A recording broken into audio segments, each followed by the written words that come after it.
Estamos em 2024 e eu inicio com um questionamento. Qual é o regime de tributação que o seu cliente, que a sua empresa, enfim, que você atende, vai optar? Nós estamos em novembro, talvez seja cedo demais, sob a perspectiva de alguns, de falar sobre esse tema. Eu, necessariamente, acho tarde. Afinal, nós estamos praticamente a 1 mês e 15 dias do final do ano.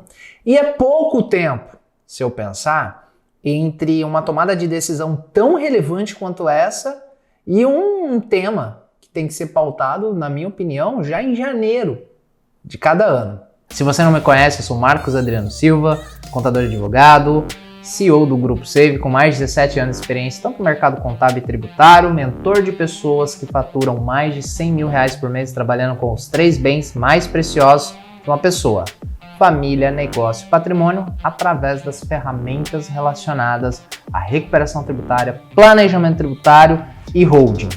Marcos, explica melhor esse lance aí que você falou muita informação, eu me interessei, mas eu não entendi quase nada. Pessoal, um dos temas mais importantes, uma das decisões fundamentais de um negócio, além, claro, de toda a parte estratégica propriamente dita desse negócio, é escolher um regime de tributação. Todo mundo sabe que no Brasil nós temos alguns. Eu vou falar dos 3 principais, há um quarto elemento, mas ele não é tão utilizado, que é o lucro arbitrado. Eu deixo esse cara de lado, não precisamos falar sobre ele agora. Simples Nacional, que é o regime mais simplificado do ponto de vista de obrigação acessória, do ponto de vista do recolhimento, mas não da legislação. Eu defendo que o Simples Nacional ele é mais complexo que o lucro presumido, por conta de tanta exceção e de tanta particularidade que eu tenho nesse tratamento tributário diferenciado. Simples Nacional, eu sempre digo que ele é um benefício fiscal para as empresas que estão iniciando até atingir uma maturidade e um crescimento, e depois o Simples Nacional já não é mais para você. Um dos grandes erros é o apego que as pessoas têm em algumas coisas, por exemplo, do Simples. Cara, você já saiu do Simples, seu negócio não cabe mais dentro dessa estrutura e muitas empresas permanecem criando estruturas inadequadas, trazendo um risco desnecessário, e nós vamos aqui para uma linha muito delicada, que é o ponto de ilícitos em matéria tributária, mais precisamente em crimes contra a ordem tributária.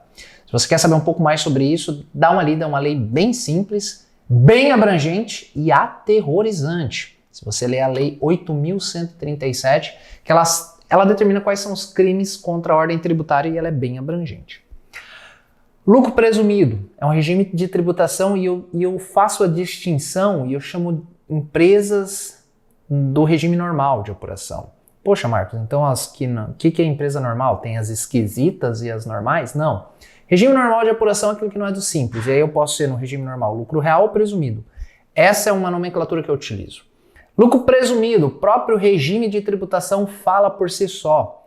Eu tributo, aí numa sistemática diferente do Simples, eu tenho os mesmos tributos, mas aqui eu recolho de maneira individualizada. O Simples Nacional ele congrega todos os tributos que uma empresa possui, tanto no regime normal de apuração quanto no Simples Nacional, e eu congrego em uma única guia, através de uma alíquota, que dentro dessa alíquota eu recolho todos os tributos. ICMS, se for uma empresa que comercializa mercadoria, ISS, se for uma empresa que presta serviços tributado pela prefeitura, PIS, COFINS, contribuição previdenciária patronal, popularmente conhecido como INSS.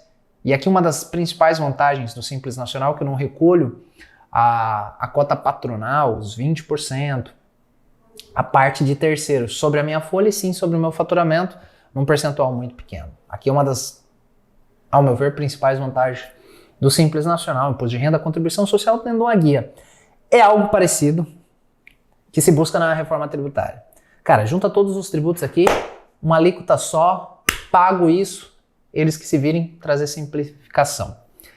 E o lucro presumido, eu tenho os mesmos tributos, mas a sistemática de apuração e recolhimento é diferente, porque eu individualizo os tributos. Eu tenho uma guia para o PIS, uma guia para o COFINS, uma guia para o imposto de renda, uma guia para a contribuição social, uma guia para o INSS, ou a contribuição previdenciária patronal, uma guia para o ICMS, uma guia para o IPI, se eu estiver falando de um estabelecimento industrial ou equiparado, e assim sucessivamente com apurações individualizadas e obrigações acessórias, tais como FD fiscal, em que eu apuro e informo, transmito à Receita Federal e, consequentemente, de maneira compartilhada à Receita Estadual, a minha apuração de ICMS e IPI, se houver. O FD Contribuições, que eu apuro as contribuições sociais inerentes ao PIS, a COFINS e, se houver, a contribuição previdenciária patronal substitutiva pela Receita Bruta, conhecida também popularmente como desoneração da folha.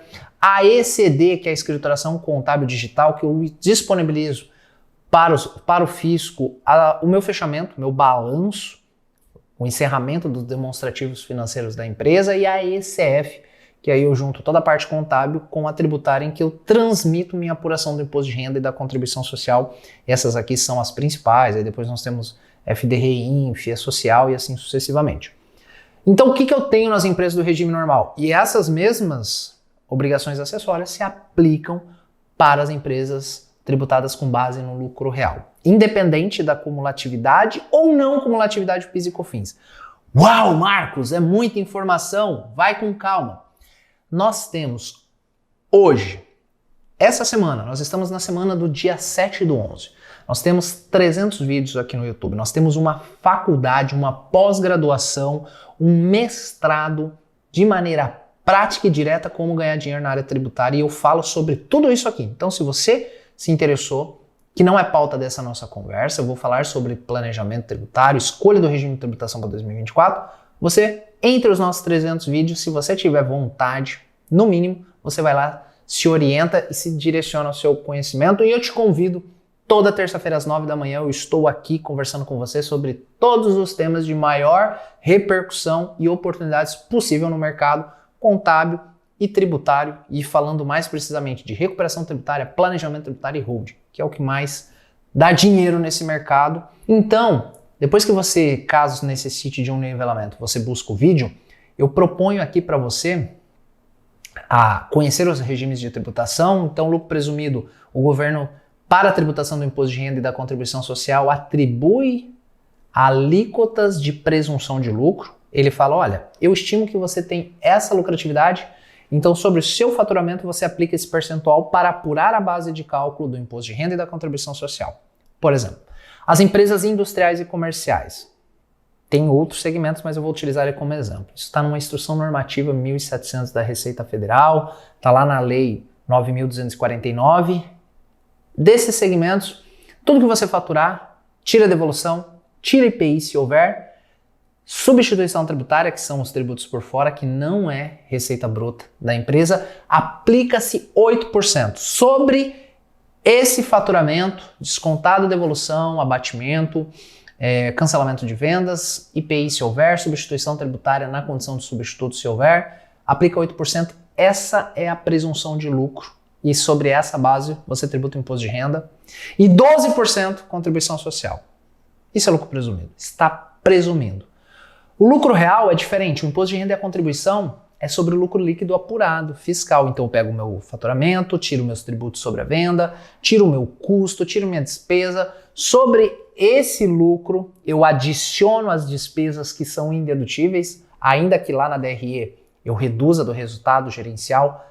Para fins fiscais não é permitido, como por exemplo, brinde, multas, e excluo as receitas que não são tributadas, que ainda que societariamente eu reconheça, do ponto de vista da tributação, a base de cálculo de diferença eu excluo. Como, por exemplo, subvenção é um caso polêmico, mas é. Até mesmo, vamos lá, equivalência patrimonial e assim sucessivamente. Sobre essa base líquida, eu tributo imposto de renda e contribuição social nos mesmos percentuais, tanto no lucro real quanto no presumido. A única diferença entre eles é que aqui eu tenho percentuais de presunção de lucro e aqui eu chego no lucro real, lucro líquido. Contribuições previdenciárias, mais precisamente INSS, mesma coisa. Recolho pela folha ou pelo faturamento, se eu tiver a possibilidade de estar na desoneração da folha ou não. E as contribuições inerentes ao PIS e a COFINS, eu tenho a não cumulatividade e a cumulatividade que, em regra, mas não sempre, no lucro real, elas são não cumulativas. Eu tomo crédito e tributo em alíquotas superiores, que é a cumulativa, que eu não tenho crédito. Por exemplo, cumulatividade, sobre todo o faturamento eu tributo 3% de COFINS, 0,65 de PIS. Custo efetivo total 3,65, não tenho direito a créditos.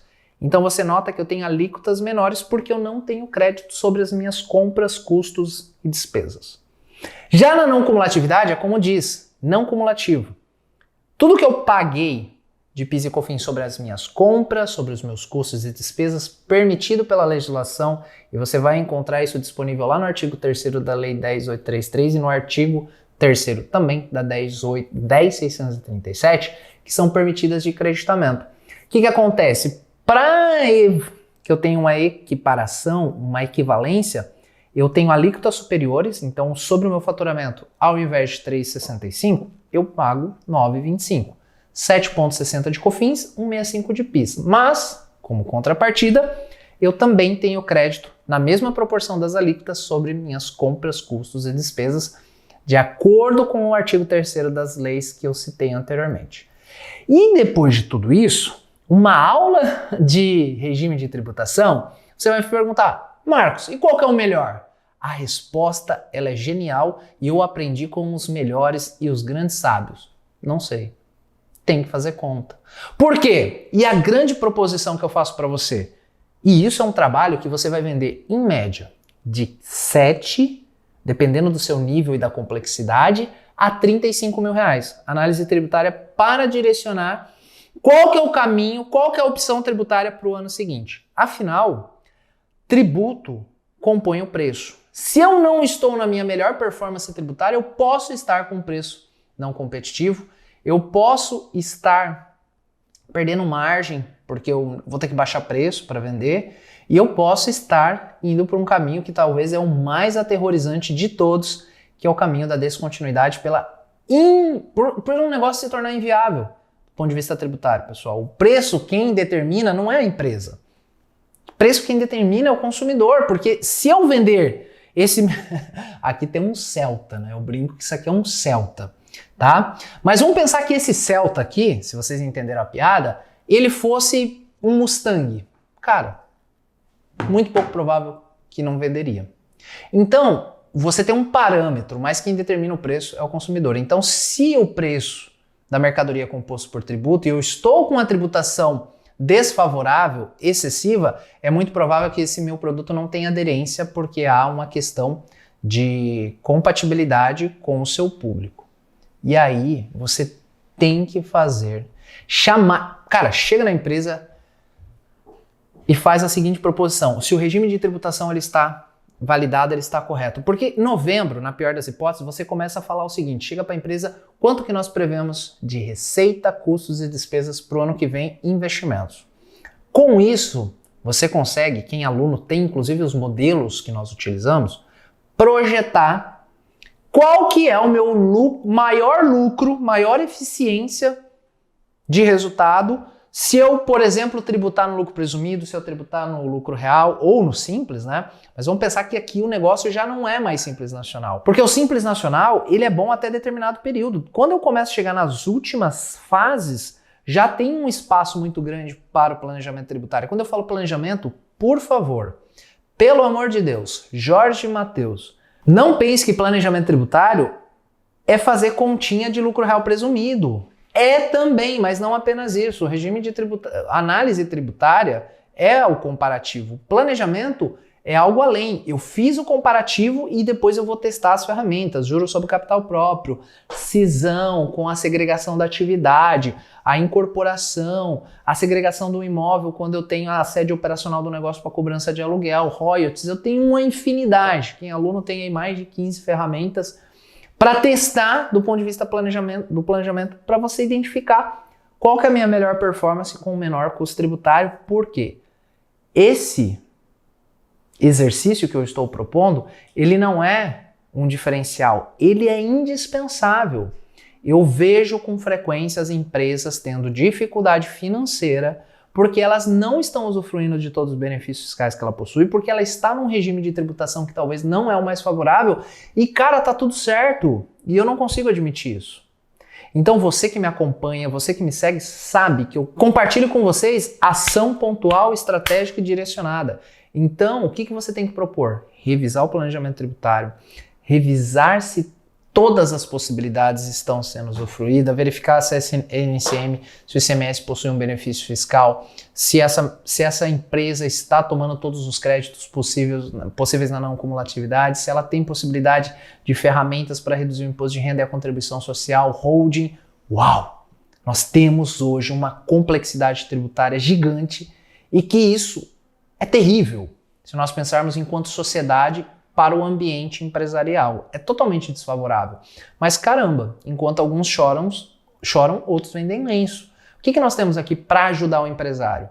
Trazer expertise, conhecimento para melhorar a performance dele e, consequentemente, melhorar o negócio dele e trazer mais saúde fiscal e financeira e, consequentemente, necessárias para que você consiga sobreviver num ambiente tão desfavorável, tão competitivo.